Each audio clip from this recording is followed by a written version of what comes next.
L'IREF, comme vous le savez, une rapide présentation, est une fédération qui réunit des têtes de réseau, franchise, concession, licence de marque, commission affiliation, etc., qui réunit des têtes de réseau du commerce organisé, mais également du commerce associé, telles les coopératives. Donc la vocation de l'IREF, c'est une vocation à représenter les enseignes en réseau quel qu'il soit, mais également une vocation européenne, puisque dans l'IREF, il y a une vocation effectivement internationale à accompagner les réseaux. Je vais me charger d'introduire cette table ronde par l'aspect juridique, si vous le voulez bien.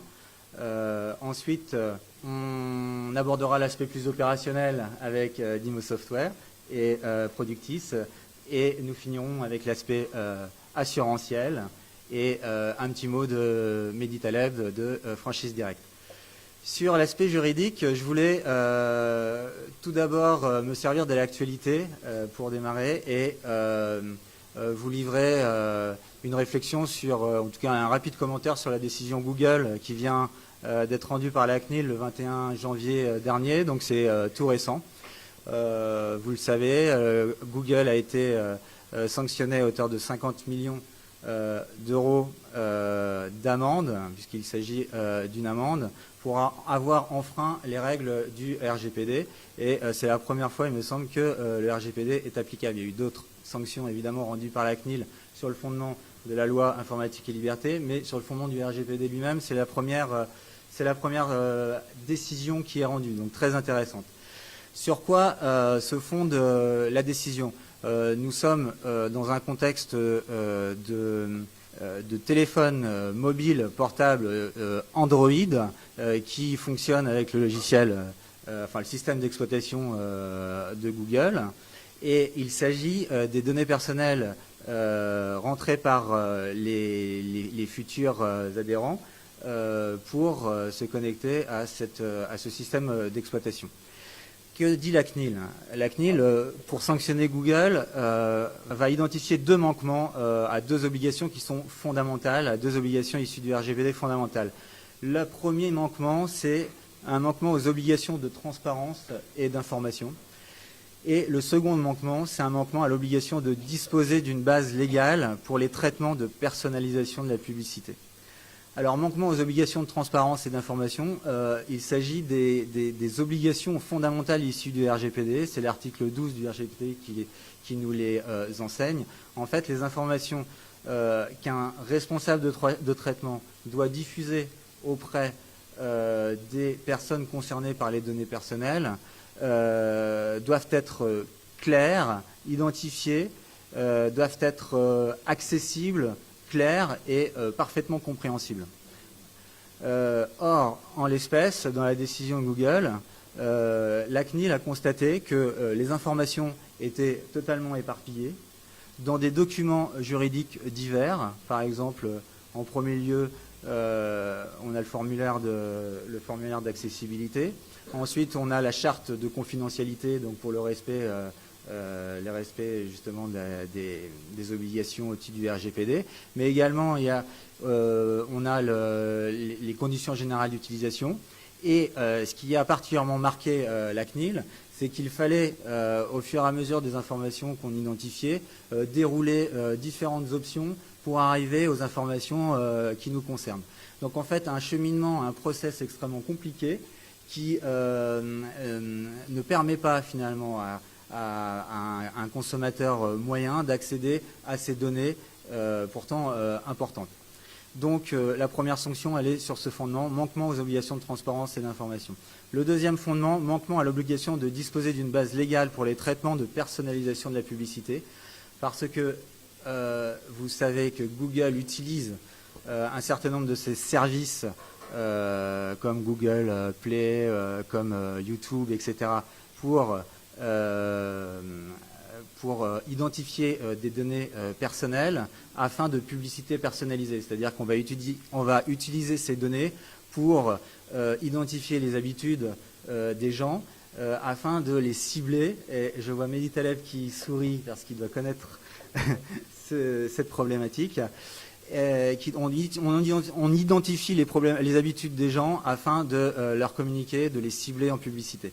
Eh bien, ce que dit la CNIL, c'est que Google n'a pas suffisamment identifié le traitement qu'il utilise, le traitement de données utilisé pour justement effectuer cette publicité personnalisée, et que en fait l'adhérent, enfin celui qui souscrit, la personne concernée, elle souscrit un bloc de consentement, c'est-à-dire elle consent à un bloc de traitement sans qu'il y ait une identification par traitement, et notamment le traitement de la personnalité, la publicité personnalisée. Et ça, c'est un manquement au RGPD, dans la mesure où le consentement doit être suffisamment éclairé, il doit être spécifique et il doit être univoque. Voilà, ce sont les deux fondements de la condamnation que je tenais à rappeler ce soir en introduction. La deuxième partie de mon intervention va être consacrée au sujet qui nous importe spécifiquement aujourd'hui, c'est-à-dire réseau de distribution et RGPD. Est-ce qu'il y a une spécificité à l'application du RGPD dans les réseaux de distribution? Comme vous le savez, je vais parler de franchise par facilité, mais c'est la même chose pour des têtes de réseau comme les concessions, comme dans les licences de marque, c'est la même problématique. Nous sommes en présence de sociétés qui sont indépendantes, qui sont des commerçants indépendants. Le franchiseur est un commerçant indépendant, le franchisé est un commerçant indépendant. Donc, à ce titre, ils ont les mêmes obligations vis-à-vis du RGPD en termes de gestion et de process de leurs données personnelles. Comment ça se passe dans un réseau de franchise habituel? Le commerçant indépendant qui est le franchisé au niveau local va recueillir des données de sa clientèle, des données classiques, que sont le nom de ses clients, ses habitudes, si c'est par exemple un restaurant de bouche, ses habitudes alimentaires, les heures à laquelle il consomme, etc. Donc toutes ces données, c'est le franchisé en premier lieu qui va les récupérer, les collecter. Et ce qui se passe en règle générale dans les réseaux de franchise, c'est que le franchiseur met en place un logiciel commun à l'ensemble du réseau pour fluidifier les relations entre les parties et la transmission d'informations. Donc c'est valable pour les logiciels de caisse, c'est valable pour beaucoup d'informations qui transitent, mais également c'est valable, ou en tout cas ça peut l'être, pour des informations personnelles qui sont recueillies par le franchisé. Donc la question qu'on peut se poser légitimement, c'est premièrement, qui est responsable de traitement lorsque les informations sont transmises aux franchiseurs, et qui est responsable de traitement, comment on peut qualifier juridiquement chacun des partenaires, et est-ce que finalement le franchiseur n'aurait pas un rôle à jouer grâce au RGPD pour finalement jouer pleinement son rôle de franchiseur en tout cas. Je vais commencer par ça. Est-ce que le franchiseur, et ça j'en suis persuadé, est-ce que ce n'est pas l'occasion pour lui de rendre un service supplémentaire très intéressant en termes de qualité à son franchisé en lui disant voilà, je vais t'aider à identifier le process qui te mettra en conformité vis-à-vis du RGPD. Pour cela, moi, les fichiers, je les connais puisque en tant que franchiseur, j'ai déjà été confronté à cela, à ces mêmes fichiers, puisque j'ai créé un magasin pilote dont l'objet de la franchise finalement est la réitération par le franchisé. Donc je connais parfaitement et pour cause ton métier. Donc je vais t'aider à te mettre en conformité. Je vais t'aider à voir s'il n'y a pas une analyse d'impact à faire, mais l'analyse d'impact, je l'ai déjà faite moi-même en amont. S'il n'y a pas une identification, une cartographie des traitements à faire, mais la cartographie, je l'ai faite en amont. Voilà, donc je vais t'aider en tout cas à rendre tous ces services. Donc ça, c'est le premier point, c'est l'assistance technique et commerciale du franchiseur, et le RGPD, je pense, aide le franchiseur à apporter ce service. Et le deuxième point de réflexion, c'est de savoir quel statut a le franchiseur, quel statut a le franchisé. On peut dire que finalement, s'il y a une gestion commune d'un traitement commun entre le franchisé et le franchiseur, on peut dire, si les données sont remontées, finalement, il y a un traitement qui est unique. on pourrait imaginer finalement une responsabilité conjointe des opérateurs, franchiseurs, franchisés, qui est définie par le règlement général sur la protection des données et qui permet, lorsqu'il y a un écrit et lorsque c'est détaillé dans un écrit, de prévoir la responsabilité de chacun, le rôle de chacun dans le traitement de de ce fichier. Donc là, on est dans une responsabilité conjointe avec un traitement unique. Mais à mon avis, ce n'est pas la solution la plus fréquente.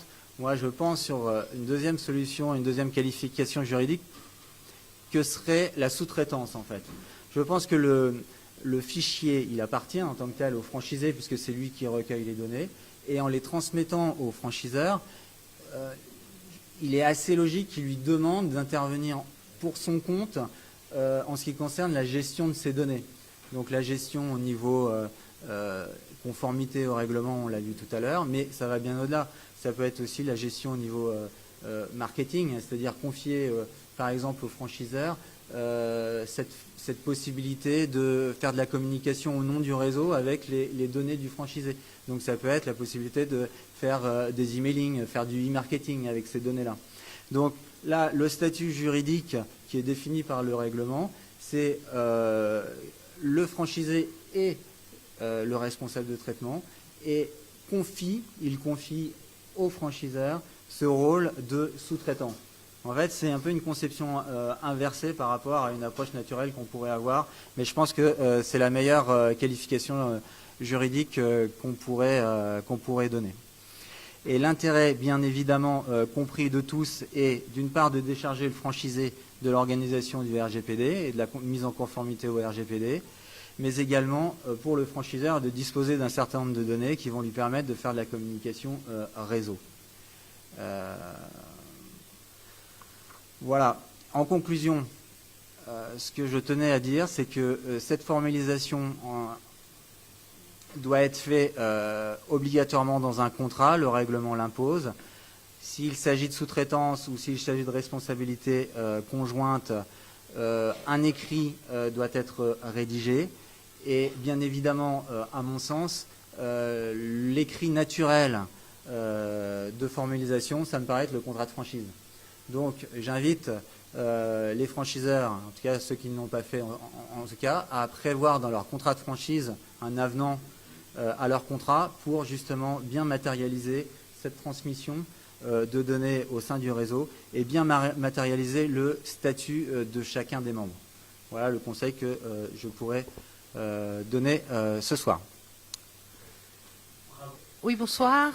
Isabelle Zapillon, donc je suis responsable d'une activité chez Dimo Software, activité dite Analytics. Dimo Software, nous sommes éditeurs et intégrateurs de solutions logicielles et l'objectif de cette participation, c'est d'essayer de vous expliquer comment un éditeur, voire un intégrateur, doit répondre ce qu'il doit faire pour être, entre guillemets, en règle avec cet RGPD.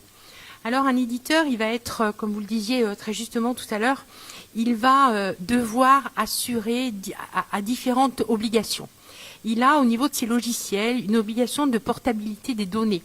Portabilité des données, c'est toute personne qui a accepté de rentrer dans le logiciel des données dites personnelles doit pouvoir accéder à ces données et doit pouvoir récupérer ces données sous une forme exploitable.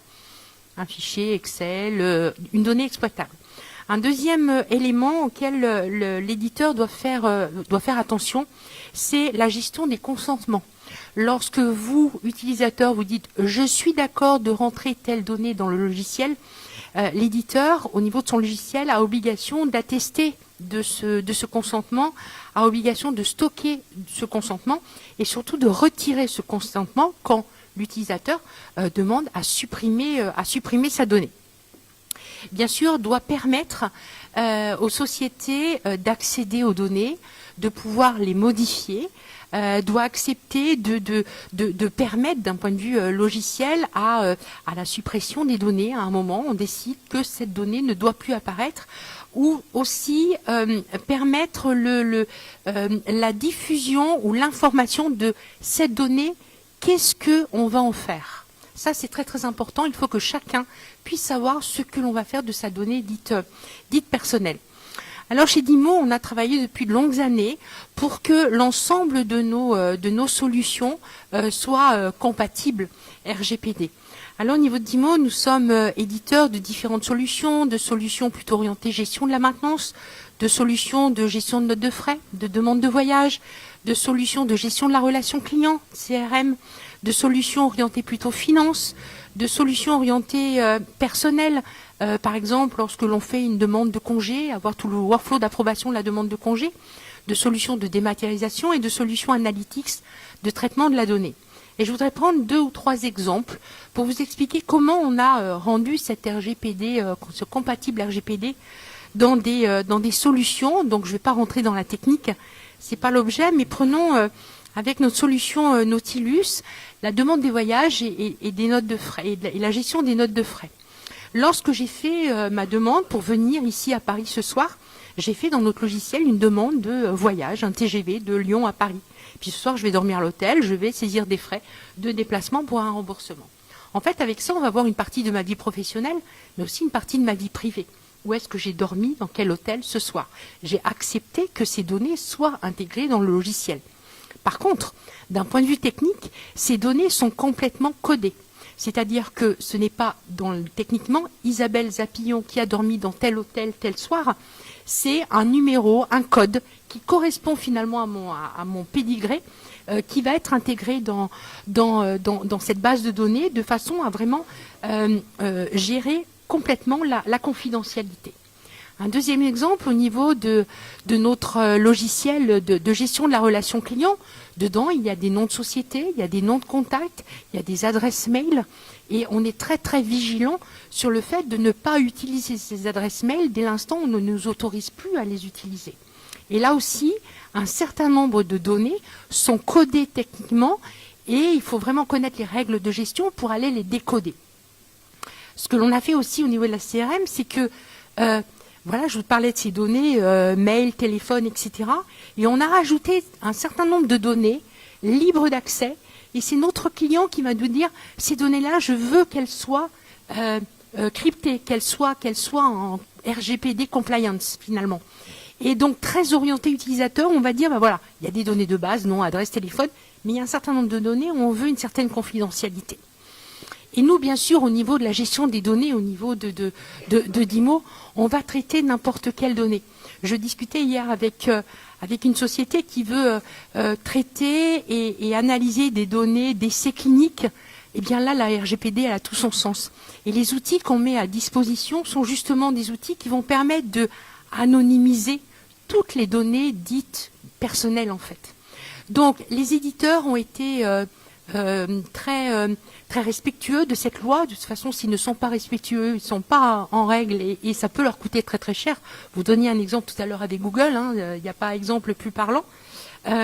Donc, j'aimerais dire, soyez assurés que les éditeurs respectent ces règles, que quand on vous dit vous êtes d'accord ou vous n'êtes pas d'accord quand vous rentrez une donnée, eh bien les éditeurs ont obligation de respecter en fait ces règles d'accord ou pas.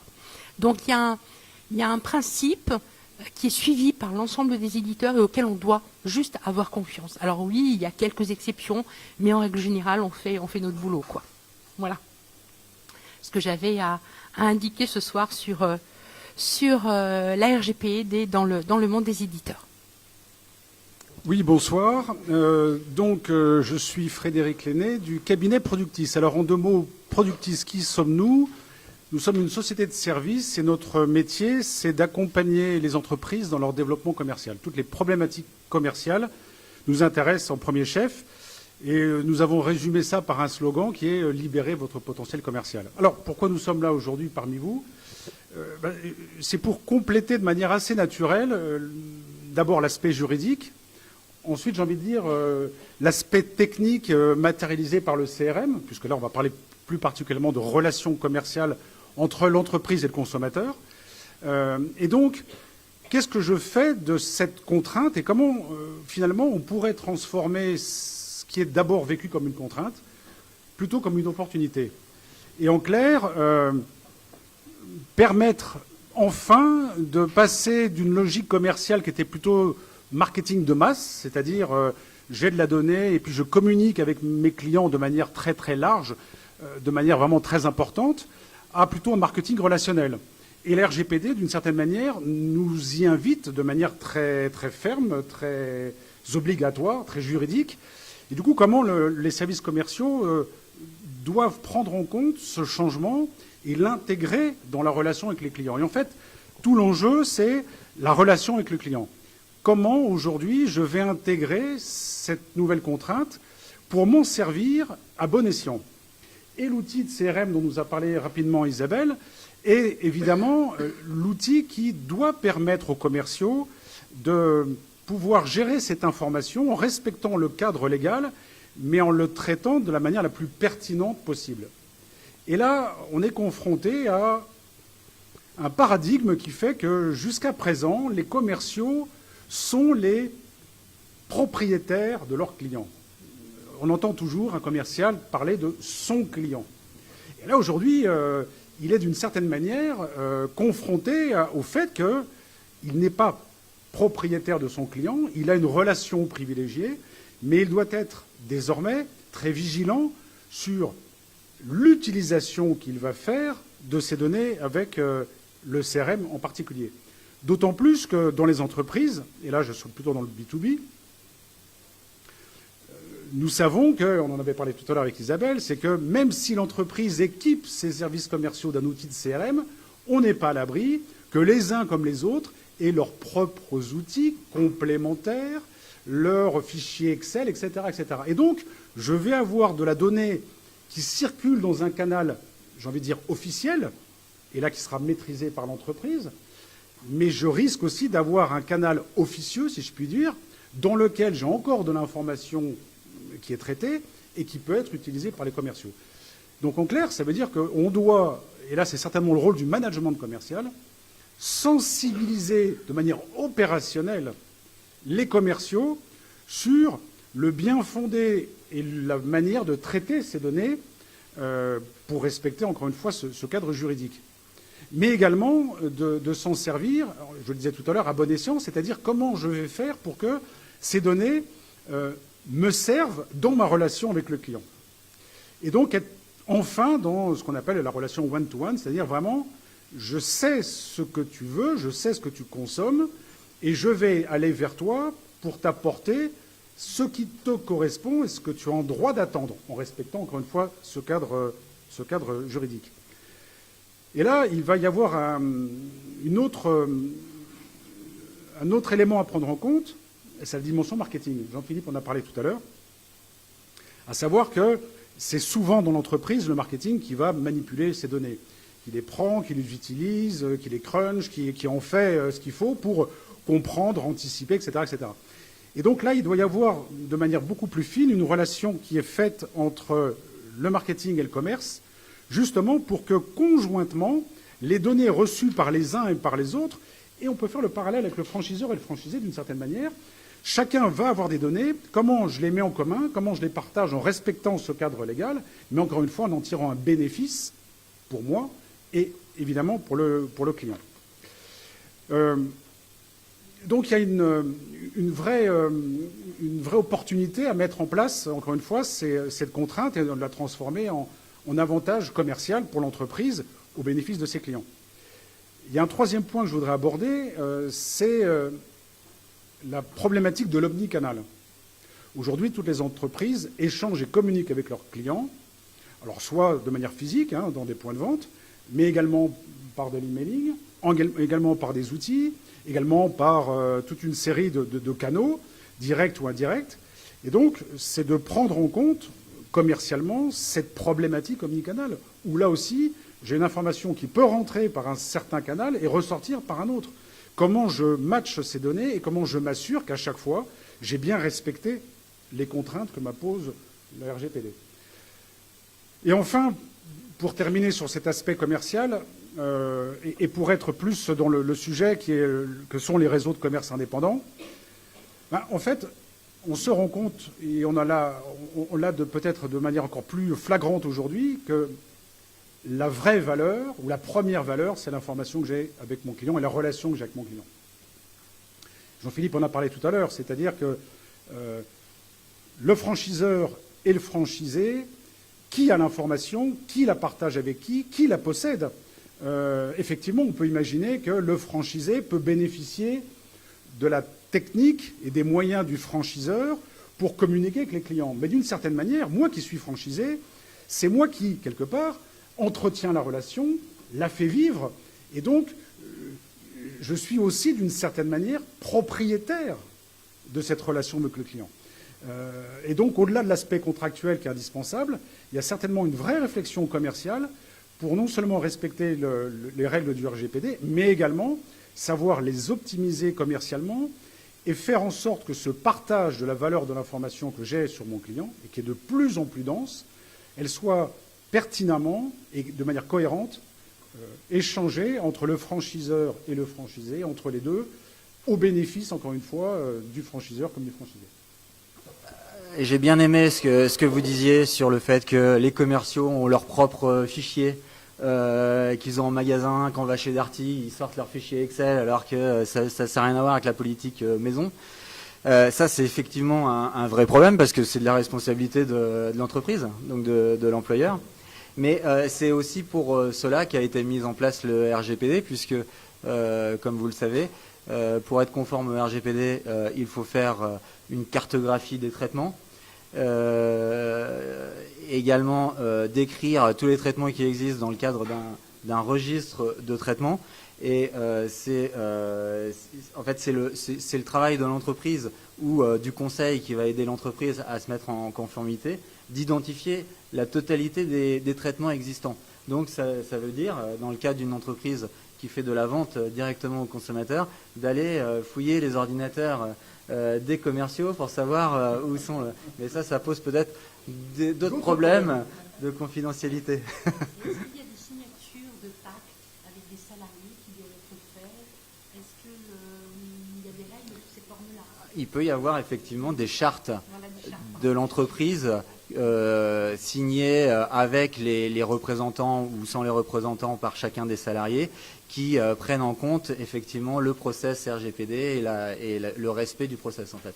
Et d'ailleurs, j'invite les entreprises à le faire bien évidemment.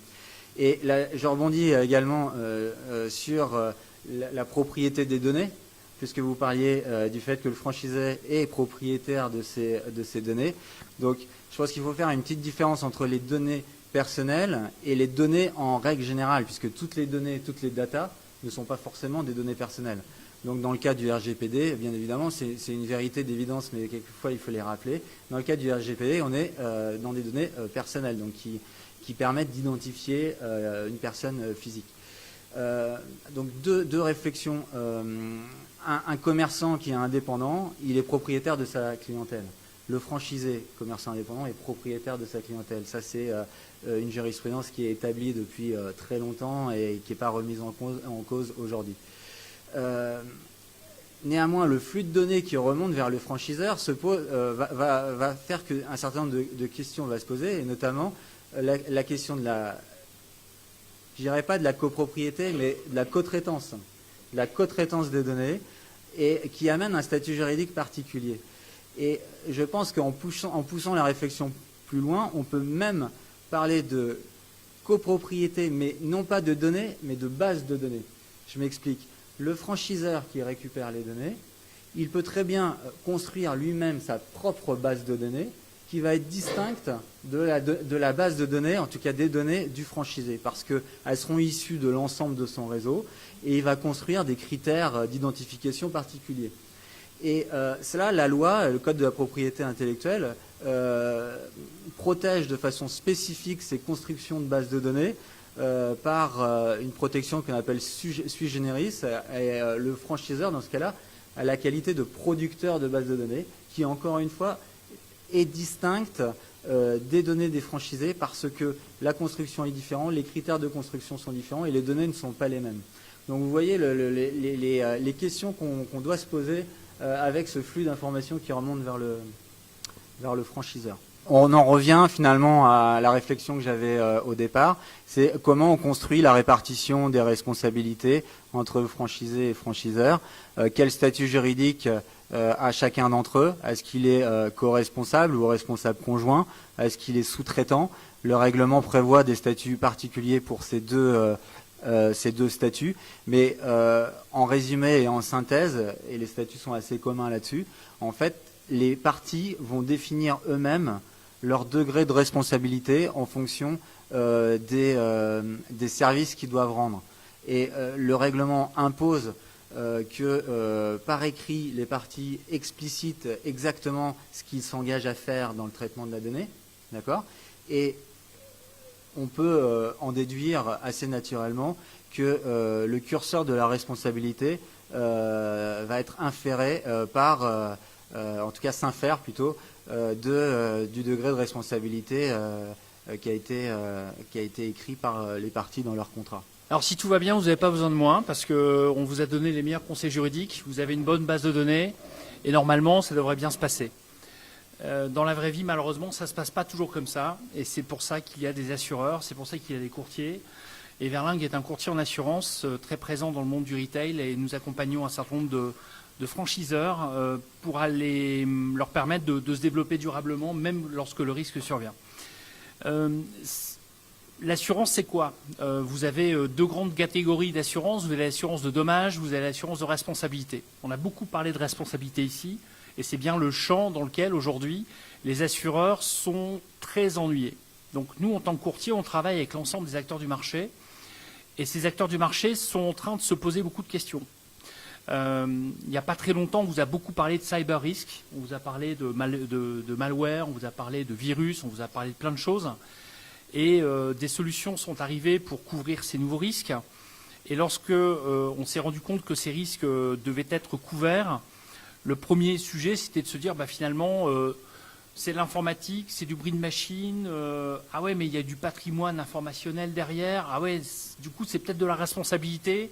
Et du coup, les assureurs se sont posé beaucoup de questions sur comment on va assurer ce machin-là qui est nouveau. Puis en plus, là-dessus, il y a une règle qui arrive dont on n'arrête pas de parler, RGPD. Et là, alors là, on a paumé les assureurs. On va se dire la vérité, les assureurs se sont dit, mais c'est quoi parce que finalement, c'est moi, en tant qu'assureur, en France, en tous les cas, je ne peux pas assurer les amendes, je ne peux pas aller en prison pour vous, je suis désolé. Je ne peux pas payer votre amende si on vous enlève des points sur votre permis. Si vous êtes au pénal, évidemment, je ne peux pas payer l'amende pénale, etc. Et puis, il y a une faille, parce que finalement, là, on parle d'une amende, alors je ne sais pas si le terme est consacré, mais une amende administrative, RGPD. Et là, on se dit, c'est une sanction administrative, merci. Et là, on se dit, ouais, ça, ce machin-là, on peut peut-être l'assurer. Donc, c'est une première bonne nouvelle. Ça peut s'assurer. Ça peut s'assurer dans quel cas? Eh bien, si l'assureur comprend où était l'aléa. Parce qu'on n'assure pas un risque certain. Si vous êtes sûr de mourir, bon oui, il y a l'assurance vie, mais l'assureur fait des calculs peut-être jugés malsains sur votre capacité à vivre le plus longtemps possible, et donc il va prendre de la prime, et puis la massification fait qu'il va y arriver. Là, l'assureur, lui, son sujet, c'est de dire si l'entreprise que j'assure est victime d'un risque cyber, alors, si parmi toutes les conséquences qui vont la toucher elle-même sur sa perte de chiffre d'affaires, sur les conséquences sur ses clients, sur ses franchisés, si on est sur un franchiseur. Alors, si en plus de ça, il y a les gens de la CNIL qui débarquent en disant « Mais dites-moi, finalement, votre DPO, est-ce que vraiment il avait été attentif à ceci, cela? Et votre RSSI, comment ça, vous n'avez pas de RSSI ?» Excusez-moi, je jargonne, c'est le monsieur qui est à côté du DSI qui lui dit « Fais pas ça parce que c'est dangereux. » Donc, eh bien, si vous n'avez pas tout ça, vous pouvez avoir une recherche. Et là, il y a des assureurs qui acceptent aujourd'hui de prendre ce risque-là. Et quand je vous dis qu'il y a des assureurs qui acceptent ce risque-là, je vais être très honnête avec vous, aujourd'hui, on a zéro recul. Premièrement, parce que cette loi est nouvelle. Et deuxièmement, parce que le cyber, finalement, dans le temps, on appelait ça, dans le jargon des assureurs, les dommages immatériels informatiques. Ouh là là, c'est quoi cette bête-là? C'est en gros les pertes financières pures qu'une entreprise subit parce que son patrimoine d'information a été affecté. Rien n'est pire pour un distributeur, pour un réseau de distribution, que de perdre son fichier client. Je veux dire, c'est dramatique. Perdre sa marchandise, c'est grave, mais ça se renouvelle. Perdre son fichier client, c'est juste dramatique. Eh bien, aujourd'hui, les assureurs sont en manque de recul. Il y a quelques sinistres qui ont été réglés dans le monde sur des vrais sujets de cyber, mais sur le RGPD, aujourd'hui, on a zéro recul. Ce qui vient d'arriver à Google, là, pour le coup, j'ai envie de dire ça relève de la responsabilité civile. Il n'y a aucun contrat en France dans lequel, aujourd'hui, j'ai vu une exclusion RGPD. Donc, ce qui n'est pas exclu est couvert. C'est comme ça qu'on m'a appris quand j'étais petit. Et pour autant, ça va se plaider, cher maître. Vous allez avoir du boulot. Donc, voilà ce que je pouvais dire. Si on prend le sujet autrement, le rôle d'un courtier, c'est évidemment d'être là le jour où vous avez le risque qui survient, mais c'est surtout de vous aider à ce que le risque n'arrive pas. Et à partir de là, qu'est-ce qu'on peut faire? Il y a beaucoup de choses qui ont été dites tout à l'heure sur, de nouveaux réflexes à prendre au niveau du juridique. La meilleure protection pour un franchisé et pour un franchiseur, je veux dire, c'est vrai pour les deux parties, c'est d'avoir un contrat clair, un contrat dans lequel on dit les choses. Donc j'ai noté qu'en effet, il y aura peut-être besoin d'un avenant. Donc moi, demain, merci, je dirais à mes clients, est-ce que vous avez pensé à l'avenant RGPD? Parce que je pense que c'est la meilleure des préventions. Je vous parlais de cyber tout à l'heure, de cyber risque. Aujourd'hui, personne n'est à l'abri d'une atteinte aux données sur son système d'information. Souvenez-vous de ce qui est arrivé à France 5 avec le super DSI qui était à l'écran et juste derrière lui, il y avait les mots de passe au mur. Il y avait les mots de passe au mur. Je suis persuadé que vous faites l'exercice dans vos entreprises, vous verrez qu'en faisant le tour des PC, vous allez trouver des mots de passe qui traînent. Vous allez trouver des clés USB. Chez nous, c'est simple, on a interdit l'usage des clés USB. Les ports USB sont tous verrouillés sur nos PC parce qu'on considère que si on n'a pas déjà une hygiène numérique, et on est très militant autour de ça, on laisse la porte ouverte à tous les fraudeurs, à tous les abus. Et le pire, c'est que souvent, les gens sont gentils et de bonne foi. Je vais vous donner juste un exemple. Dans le cadre d'un salon professionnel, un de nos clients a créé une petite application. Vous savez, c'est la mode des petites apps pour les salons professionnels. Il était super content parce qu'il avait réussi à récupérer par QR code les coordonnées de ses clients, etc. Il avait fait un petit jeu concours, etc. Sauf que la boîte qui avait développé cette petite application, elle n'était pas du tout RGPD compatible. Et le problème, c'est qu'elle s'était pluguée directement sur la base de données. Pendant le salon, si les concurrents avaient eu accès à cette application, ils auraient purement et simplement siphonné le fichier client de cette boîte. Donc, les initiatives commerciales, marketing, il faudra qu'elles soient waterproof RGPD. Donc ça, c'est un vrai sujet également en termes de prévention. C'est pas drôle. Le DPO, dans certaines boîtes, on se dit tiens Marcel, tu sais coller les timbres, tu vas faire RGPD. Voilà, non, c'est pas Marcel qui colle les timbres qui va faire RGPD. Donc là aussi, il faut être super attentif. Donc, si je devais synthétiser le sujet aujourd'hui, le marché de l'assurance n'est pas très mature sur le sujet. On a une véritable nécessité d'apprendre avec vous. Et on va être très honnête, un assureur, c'est quelqu'un qui regarde son passé pour être capable de dire, comme dans mon passé, j'ai payé un sinistre sur 1000, eh bien la prime RGPD, ça va être 1/1000 de votre fichier, de la valeur de votre fichier client. Je dis une grosse bêtise, c'est pas ça, mais ça pourrait être ça. Sauf que là, le passé, on l'a pas. Donc aujourd'hui, vous avez des assureurs doigt mouillé qui disent oh là là, c'est une grosse boîte dans l'IT. Eux, ils vont se faire hacker par des méchants à l'autre bout de la planète, etc. Donc ceux-là, on va leur faire payer très cher. Ceux-là, non, eux, c'est une boîte régionale, etc. Mais ça ne marche plus comme ça. Ça ne marche plus comme ça. Aujourd'hui, n'importe quelle entreprise, quelle que soit sa taille, peut être attaquée de la même manière. Donc l'hygiène numérique, ça sera mon dernier mot, c'est vraiment essentiel. Protégez vos entreprises. Parlez avec vos assureurs, avec vos courtiers, demandez-leur comment ils peuvent vous aider à continuer cette prévention, cette protection. Et puis, je pense que d'ici 1 an, 2 ans, 3 ans, le marché sera mature. Je crains fort que, avec les sinistres qu'on va commencer à vivre dans les années qui viennent, ça va devenir très cher. Non pas parce que les assureurs vont en faire des profits majeurs, mais c'est parce qu'aujourd'hui, on ne sait pas quantifier le risque. Vous parliez de la valeur de la donnée tout à l'heure. Nous, on ne sait pas quantifier le risque. Et quand un assureur ne sait pas quantifier le risque, c'est compliqué de l'assurer. Voilà. En fait, le principe, c'est que lorsque vous traitez des données personnelles, d'où proviennent le fichier, et qu'ils proviennent d'un tiers ou de votre propre constitution, les mêmes règles s'appliquent.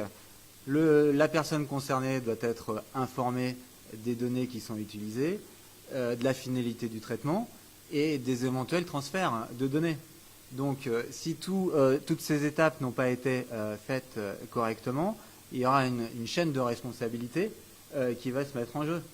Toute personne après le RGPD qui justement donne ses coordonnées à une entreprise de marketing, nous sommes une entreprise de marketing, doit faire ce qu'on appelle du double opt-in.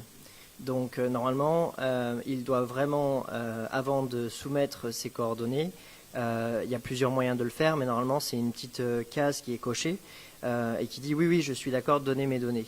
Donc à partir de ce moment-là où une société, et j'interviendrai plus tard à ce sujet, comme nous, collecte ces données, on a normalement le consentement de la personne, ouais, merci, ouais, de la personne ou du moins du visiteur sur le site à donner ces données, qu'elles soient réutilisées. Après, bien évidemment, pour cette société qui récupère ces données et qui les revend par la suite, c'est surtout à eux de faire très attention de la manière dont ils s'y prennent pour le faire. Voilà. Et je pense que si cette question devrait être posée, elle devrait être plutôt posée à l'entreprise qui revend ou qui donne ces données pour cette adhésion. Et si problème il y a, à mon avis, c'est contre l'entreprise qui lui a donné ces données qu'elle pourra se retourner, puisque c'est cette entreprise qui n'a pas respecté, si je ne me trompe pas, les conditions. C'est pas un blanc-seing qu'on vous donne, mais effectivement, la responsabilité du prestataire est forcément minorée par le fait que, en tout cas, il y a un engagement du vendeur à avoir respecté le process RGPD. Mais néanmoins, la personne concernée qui accepte le transfert de son fichier doit l'avoir accepté, mais dans certaines conditions bien spécifiques. C'est-à-dire que les traitements, il doit s'agir des mêmes finalités de traitement. On ne peut pas céder à un fichier pour qu'il soit utilisé à des fins complètement contraires, finalement, au consentement qui a été donné au départ. Donc là, on devra se poser la question de la responsabilité, évidemment, de la société première, qui n'a pas respecté la finalité du consentement du consommateur, mais également celui de la société acheteuse. Mais en tout cas, c'est pas un blanc-seing. Effectivement, on ne peut pas récupérer des données comme ça sans se poser la question de la responsabilité et de la conformité RGPD. Petite réflexion sur l'aspect assurantiel. J'ai une question qui m'est venue en tête en vous écoutant, Christian. En tout cas, sur la décision Google, moi j'avais noté des chiffres qui étaient Google, chiffre d'affaires monde 96 milliards d'euros. Chiffre d'affaires France, 325 millions d'euros. Sanctions, 50 millions d'euros en France. J'ai fait mon petit calcul, même si je ne suis pas matheux, j'arrive à 15% du chiffre d'affaires France. Vous savez, les sanctions, elles peuvent être indexées sur le chiffre d'affaires mondial, mais là, par rapport au chiffre d'affaires français, on arrive à 15%, ce qui est quand même colossal. Enfin, même si Google, on imagine, va pouvoir assumer, proportionnellement, c'est colossal. Donc on peut effectivement se poser la question, est-ce que les assureurs, une fois qu'ils auront pris un petit peu plus de recul, est-ce qu'ils vont continuer à suivre? Ou est-ce que, vous disiez tout à l'heure, j'ai pas vu de contrat où il y avait des clauses d'exclusion RGPD, est-ce que ces clauses ne vont pas finalement se développer? Est-ce que les assureurs vont pas prendre conscience, bien sûr, du risque, mais en tout cas essayer de rédiger, en tout cas le plus précisément possible, les causes d'exclusion, et notamment rentrer dans le détail de ce qu'une entreprise doit respecter au terme du RGPD, savoir si ça a été bien fait, pourquoi pas avoir une certification pour le vérifier, etc. Donc j'imagine que le process est engagé et que les assureurs vont, en tout cas, se contre-assurer ou réassurer finalement leur risque. Oui, c'est hautement probable. Il y a des exemples dans le passé autour d'autres risques, autour de l'amiante par exemple. Alors je ne vais pas comparer le RGPD à l'amiante, mais pour un assureur, c'est toujours un risque lourd. Donc voilà. Et je vais donner un autre exemple, c'est celui des catastrophes naturelles, où là, pour le coup, c'est l'État qui a pris le relais en créant une taxe sur les contrats d'assurance qui obligeait chacun à s'assurer pour les catastrophes naturelles. Bon, là, je ne pense pas qu'on arrivera là-dessus pour le RGPD.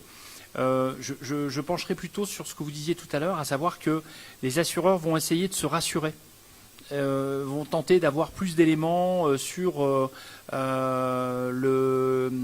l'ensemble, j'allais dire du livre unique autour de la sécurité des systèmes d'information. Ça va au-delà du RGPD d'ailleurs, à mon sens. Et je pense que c'est plus là-dessus qu'on va aller. Un marché qui va s'assainir. On évoquait 15 millions, c'est ça tout à l'heure? Pour Google, oui. Ouais, c'est pas cher, 15 millions. Non, 15%. Oui, 15%. Ouais. Voilà. C'est une somme énorme, évidemment, et forcément, à l'échelle d'une boîte comme Google, c'est une goutte d'eau, on va se dire les choses. Et je connais pas le programme responsabilité de Google, et je suis absolument pas persuadé d'ailleurs que ce risque soit assuré dans le cas de Google. Mais en tout état de cause, considérez qu'ils ont des programmes qui montent à plusieurs centaines, enfin sans doute centaines de millions d'euros pour couvrir leur risque au niveau mondial. Donc le marché de l'assurance est un marché de capacité, c'est un marché où des gens investissent sur votre risque. Tant que ces gens qui investissent sur le risque considèrent qu'ils peuvent le mesurer, le quantifier, l'analyser, il y a un marché. Il y a un marché, donc c'est un marché qui est en train de se créer, qui va sans doute être de plus en plus attentif, en effet, à l'hygiène des entreprises et à leur capacité à démontrer que le risque est un risque résiduel, un risque qui doit rester aléatoire. La notion d'aléa par rapport au RGPD, je vais donner un autre exemple, tiens, très intéressant. Dans le domaine de, vous évoquiez tout à l'heure les essais cliniques, d'accord? La France, il y a une phrase qui dit les Américains inventent, les Chinois copient et les Européens réglementent. Bon, et bien dans le cas des essais cliniques, c'est exactement ce qui s'est passé. On a inventé une loi, c'est la loi Hurier, d'accord, qui a obligé les chercheurs, avant de mettre en place une molécule sur le marché, de passer par des questionnements particuliers. Qu'est-ce qui s'est passé? Eh bien, cette loi a créé une norme, et cette norme a permis à un marché de l'assurance de travailler grâce à cette norme. Donc le risque, là, on parle de la perte de la vie humaine. Donc, excusez-moi, votre truc, c'est rien du tout à côté, d'accord? Eh bien, aujourd'hui, il s'avère qu'en plus, on est leader mondial sur le domaine. On a une société qui s'appelle Biomedic Insure. Et à partir d'une loi, il y a un pharmacien génial qui a parlé avec un assureur et qui a réussi à modéliser la prise de risque pour un assureur. Et ça marche extrêmement bien. Je pense que dans le cas du RGPD, c'est un peu ce qui va se passer. C'est-à-dire que on va parler avec vous, on va parler avec les gens du métier, et puis on va chercher à normaliser le sujet et se dire, voilà, si l'entreprise correspond à tel et tel critère, avec un radar autour du risque, le risque est assurable à une valeur de 1, une valeur de 2, une valeur de 100, ou alors là on considère qu'elle est juste pas assurable. C'est assuré, et là si on parle aux gens du retail, ils savent très bien de quoi je veux parler. Quand vous avez un entrepôt, si vous stockez du textile, qu'en même temps vous stockez des pétards à côté et qu'il y a un dépôt d'essence et qu'il n'y a pas de protection anti-incendie, les assureurs vont partir en courant. RGPD, c'est pareil. Vous voulez intervenir? Oui, je voudrais, juste parce qu'effectivement, on parle beaucoup et c'est normal, de risques. Il y a un mot que vous avez employé, c'est le mot hygiène. Et je voudrais remettre en avant l'opportunité commerciale du RGPD et cette notion d'hygiène. Je pense que ça va être aussi un moyen de créer une nouvelle relation entre le client consommateur et l'entreprise qui lui fournit des produits, des services. Et que c'est encore une fois une réelle opportunité pour passer à une autre relation commerciale qui est en plus, je pense, dans l'air du temps et attendue par les consommateurs. Et donc voilà, de dire simplement qu'on parle beaucoup de contraintes, on parle beaucoup de risques, à juste titre, mais aussi d'opportunités. Franchise Direct, on est un leader mondial en termes de mise en relation franchiseur-franchisé. On a 14 sites web. On couvre tous les pays, les US, on est numéro 1, UK, etc. Et on travaille avec plus de 1500 réseaux de franchises dans le monde où on les aide justement à recruter leurs futurs franchisés via un référencement sur le web, via des emailing. Donc on a évoqué le sujet des emailing. Enfin, on est vraiment en plein cœur de notre activité. Donc simplement, qu'est-ce que je pourrais rajouter? Déjà, nous, de notre côté, on a été impactés mais c'est vrai qu'on a su aussi s'adapter. La seule chose que... Alors, c'est vrai qu'on a une entreprise internationale et en plus, bon, on est basé dans un autre pays, on est basé en Irlande, donc le droit n'est pas tout à fait le même, mais si vous voulez, la règle était la même. Et il a fallu qu'on soit très réactif là-dessus et qu'on soit très transparent. Et je pense que le RGPD aussi, c'est de la transparence avec nos visiteurs, avec nos clients. Visiteurs, donc ce sont les personnes qui se rendent sur notre site, qui recherchent une opportunité en franchise. Et après, nos clients, ce sont ceux qui veulent être présents sur notre site pour rencontrer ces visiteurs. Voilà. Donc effectivement, on a dû modifier un petit peu notre site. On a dû modifier aussi le système pour recevoir les emailings par la suite. Donc le double opt-in dont j'ai parlé tout à l'heure, où il faut qu'il y ait un réel consentement du visiteur. Mais après, dans l'ensemble, on n'a pas dû changer tout notre site dans ce sens-là. Après, c'est vrai que comme on est dans le monde du web et du marketing, on connaît vraiment le domaine. Et c'est vrai que pour vraiment terminer là-dessus sur un mot, le jour où on a basculé sur le RGPD, je ne sais pas si ça vous est arrivé à vous, mais moi personnellement, j'ai reçu des cinquantaines d'emails de plusieurs sociétés en disant, alors autant anglaise, we don't want you to, we are sorry to see you go. En français, on est désolé de vous voir partir, restez avec nous, etc. Parce que en fait, c'est vrai qu'il y a eu beaucoup de sociétés. Nous, sur la France, on a une base de données de 40 000 abonnés. Donc imaginez quand le RGPD est tombé, on aurait pu se dire, voilà, on va perdre toutes ces personnes-là parce que effectivement, à un moment donné, on n'a pas eu le double opt-in qui était nécessaire, etc. Donc on a dû à ce moment-là envoyer un emailing, nous aussi. On l'a fait un petit peu plus différemment pour pouvoir conserver notre base de données. Mais c'est vrai que moi, le jour où le RGPD est tombé, j'ai reçu une cinquantaine de mails et j'ai été radié de la base de données des différentes entreprises dans lesquelles je m'étais inscrit. Donc c'est vrai que il y a beaucoup d'entreprises qui ont été, on va dire, impactées. Et pour terminer, une chose intéressante, c'est qu'on a eu beaucoup de sociétés aussi, de réseaux de franchise qui nous ont contactés en nous demandant est-ce qu'on était bien RGPD compliant avec un document spécifique que Jean-Philippe peut-être connaît, qui nous a permis de montrer patte blanche en somme sur le fait sur nos systèmes de traitement des données, etc. Voilà.